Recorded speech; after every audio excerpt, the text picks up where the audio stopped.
Pemirsa, di saat pemerintah berupaya memperbaiki penerapan Undang-Undang ITE, seorang siswa SMA di Kabupaten Timur Tengah Utara menjadi tersangka lantaran mengunggah dugaan pungli di sekolah.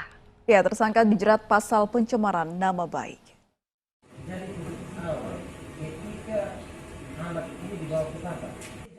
Penerapan Undang-Undang ITE kembali memakan korban.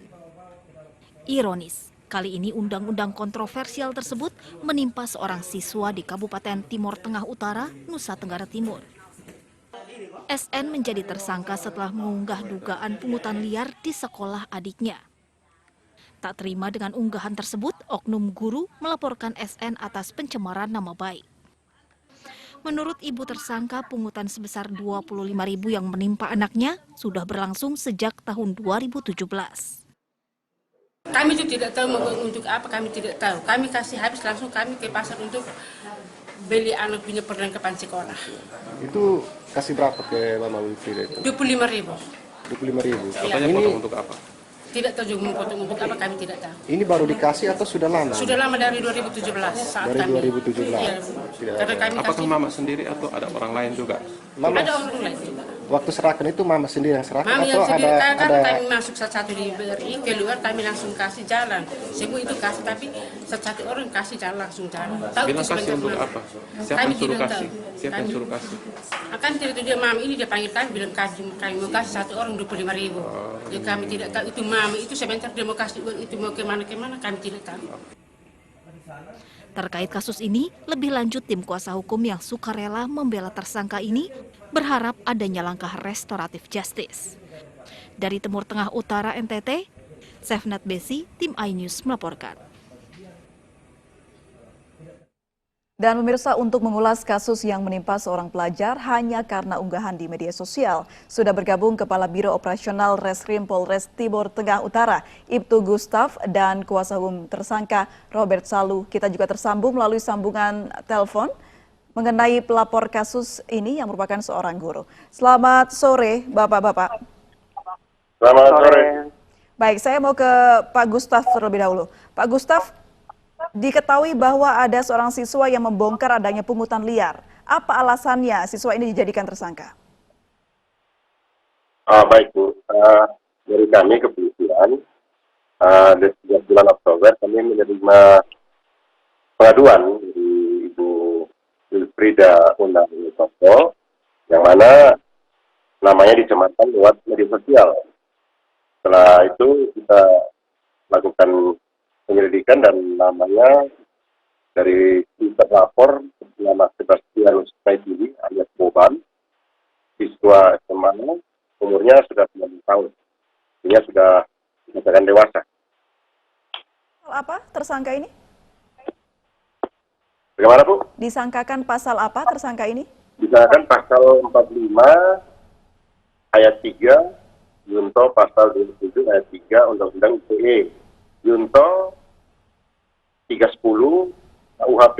Baik, Pak Gustaf, apa saja bukti-bukti yang dimiliki polisi sehingga kemudian menetapkan pasal pencemaran nama baik kepada tersangka? Baik Ibu, dapat kami jelaskan untuk bukti yang dibawa oleh pelapor atau pengadu ada berupa SIM, sudah kami amankan, terus ada juga buku ya, ada buku yang disinyalir itu merupakan konsep sebelum dimuat dalam media sosial. Baik, apakah sudah diselidiki Pak yang diberitakan oleh siswa ini tidak benar begitu? Ini untuk masalah informasi yang disampaikan oleh siswa atau si Boban, kami sementara dalami dalam laporan polisi yang sudah dimuat tentang kebenaran pungutan liar tersebut, namun karena ibu dari Ibu Wilfrida sebagai pelapor awal, ya kami terpaksa tindak lanjuti dengan Undang-Undang ITE, pencemaran nama baik. Kami akan tanyakan kepada kuasa hukum tersangka, Pak Robert Salu. Pak Robert, apa sebenarnya isi unggahan dari SN sehingga kemudian bisa ditetapkan sebagai tersangka pencemaran nama baik? Ya, jadi baik, terima kasih.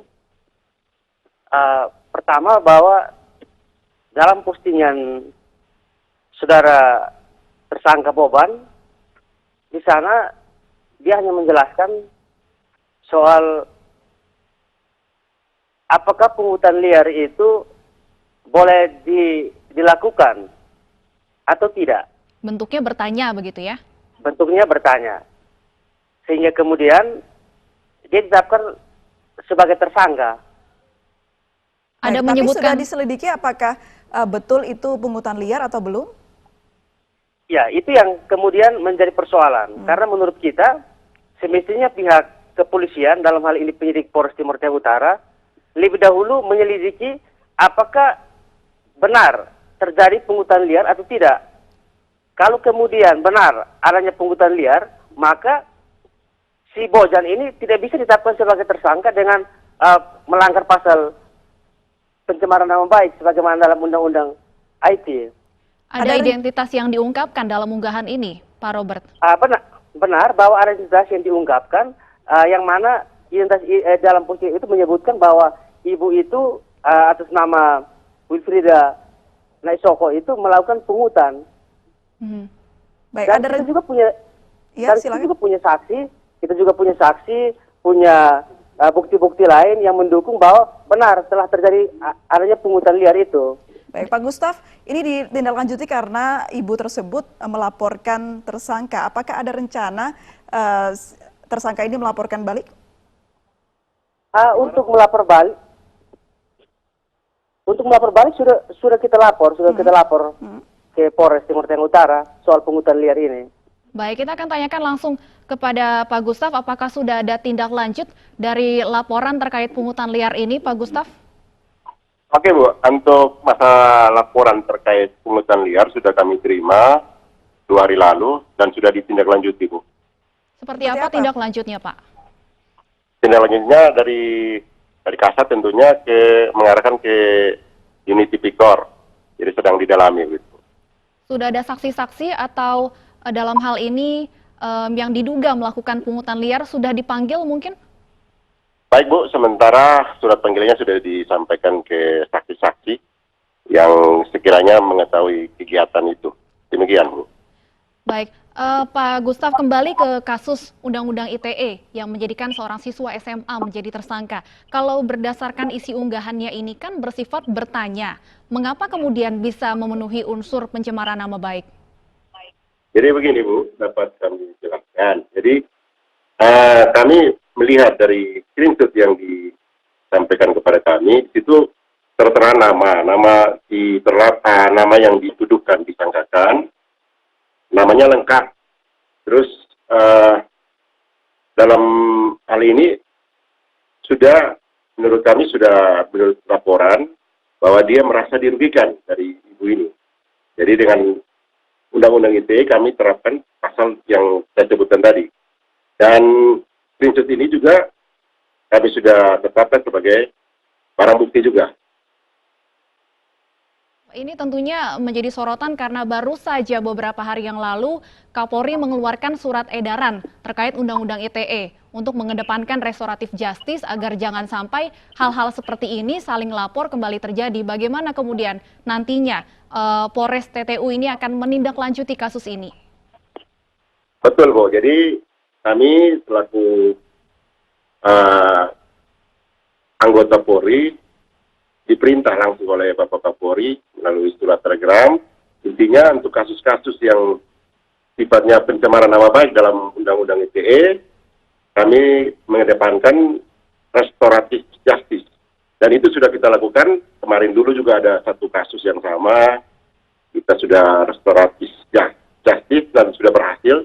Namun untuk yang kasus ini sudah kami lakukan tadi, hadir juga Pak dari pengacara, tapi kami belum mendapat kesepakatan. Jadi Kalau kami sudah dilakukan restorasi justice, kenapa sudah ditetapkan tersangka siswa tersebut, Pak? Begini Bu, prinsipnya kami menerima laporan, kami tidak lanjuti. Ada tidak mengesampingkan proses hukum yang ada, dan itu dilaporkan sejak tahun lalu, Bu, bulan Oktober, dan ini perintah dari Kapolri, kami baru terima, dan kami tidak lanjuti juga perintah Baik, Kapolri. terakhir kepada Pak Robert, apa langkah hukum yang akan dijalani atau dilakukan ke depannya, Pak? Ya, jadi tentu dari kita menghormati proses hukum, kita juga sementara berupaya untuk bagaimana kita pendekatannya adalah restoratif justice, sehingga kemudian tidak terjadi polemik yang berkepanjangan. Toh kalaupun hal ini tidak bisa dilakukan, ya kita pasti akan bersiap untuk membuktikan di pengadilan apakah klien saya ini terbukti atau tidak. Dan saya bisa pastikan bahwa klien saya ini tidak bisa kemudian ditetapkan sebagai tersangka dengan pasal pencemaran nama baik. Karena apa yang dia sampaikan itu adalah sesuatu yang benar. Baik, tentunya kita akan menunggu tindak lanjut dari kasus ini. Kita semua berharap sesuai dengan surat edaran Kapolri, restoratif justice bisa dikedepankan dalam menangani kasus ini. Terima kasih Pak Robert dan Pak Gustaf sudah bergabung bersama kami di iNews Sore. Pemirsa, seorang balita tewas terbakar, ibu korban histeris. Kami kembali usai jeda berikut ini.